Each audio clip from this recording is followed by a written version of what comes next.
नमस्कार. जय हरी विठ्ठल. सर्वांना माझा रामकृष्ण हरी. पंढरपूरची आषाढी वारी ही आपल्या महाराष्ट्राची सांस्कृतिक, आध्यात्मिक, सामाजिक परंपरा आहे.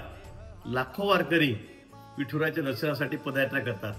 ही वारी सुरक्षित व्हावी, आरोग्यदायी व्हावी व आनंददायी व्हावी यासाठी राज्य शासन व आपत्ती व्यवस्थापन विभागामार्फत विविध प्रतिबंधात्मक उपाययोजना राबवण्यात येत आहेत.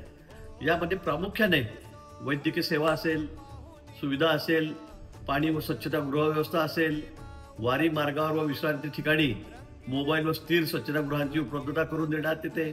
मात्र अनेक वर्षाचा इतिहास पाहता अनेक प्रकारच्या आपत्ती उद्भवल्याने त्याची उदाहरणं आपल्या समोर आहेत. अशा कोणत्याही प्रकारच्या आपत्तीमुळे जीवित व वित्तहानी होणार नाही यासाठी राज्य आपत्ती व्यवस्थापन विभाग वारी आनंदाची व आरोग्यदायी व्हावी ही संकल्पना राबवित आहे. यासाठी कोणत्याही आपत्तीच्या अनुषंगाने वारकऱ्यांना तातडीने मदत मिळावी म्हणून 1077 म्हणजे 1077 हा हेल्पलाईन क्रमांक उपलब्ध करून देण्यात आलेला आहे. त्याचप्रमाणे आपत्कालीन मदत केंद्र देखील प्रत्येक टप्प्यावर कार्यान्वित करण्यात आलेली आहे. विशेषतः पावसाळ्यामध्ये अतिवृष्टी असते, वीज पडणं, दरडी कोसळणं, झाडं पडणं यासारख्या आपत्ती निर्माण होऊ शकतात. आणि म्हणून वारीच्या मार्गावर राज्य शासनाकडून विविध माध्यमातून समाज जागृती आपण करत असतो. चित्ररथ असेल, पथनाट्य असेल, शाहिरी काव्य असेल यांच्या माध्यमातून आपत्ती व्यवस्थापनाचे धडे आपण वारकरी व समाजाला देत असतो. वारीच्या वाटेवर चालत असताना आपण शासन राबवित असलेल्या या सर्व गोष्टी बारकाईने पाहाव्यात.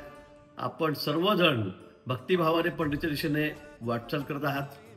राज्य शासन तसेच आपले मुख्यमंत्री विशेष करून माननीय देवेंद्रजी फडणवीस साहेब आहेत, दोन्ही उपमुख्यमंत्री आहेत, यांच्यातर्फे आपल्याला सुरक्षित, निरोगी, आरोग्यदायी वारी अनुभव मिळावी यासाठी कटिबद्ध आहोत.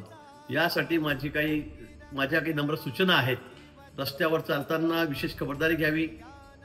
वारीत सहभागी वाहनाची तपासणी करून घ्यावी. पिण्याचे पाणी व खाद्यपदार्थ याबाबत विशेष खबरदारी घ्यावी. ताप, डोकेदुखी, थकवा यासारखे लक्षणं वाटल्यास जवळच्याच वैद्यकीय केंद्राशी आपण संपर्क साधावा. गर्दीच्या ठिकाणी लहान मुलांपासून वेगळं होणार नाही याची काळजी आपण या ठिकाणी घ्यावी. स्वच्छता ठेवा व शासनाच्या सूचनांचे पालन करा. आपत्तीच्या वेळेस आपत्ती व्यवस्थापन मदत केंद्राशी संपर्क साधा. प्रत्येक वारकरी हा विठ्ठल स्वरूप आहे. एकमेकांची काळजी घ्या. वारी ही भक्तीची वाटचाल असून ती आपण सर्वांच्या सहकार्याने सुंदर करूया, सुरक्षित करूया, आरोग्यदायी करूया, आनंददायी करूया अशी पांडुरंगाचरणी मी प्रार्थना करतो. धन्यवाद. रामकृष्ण हरी.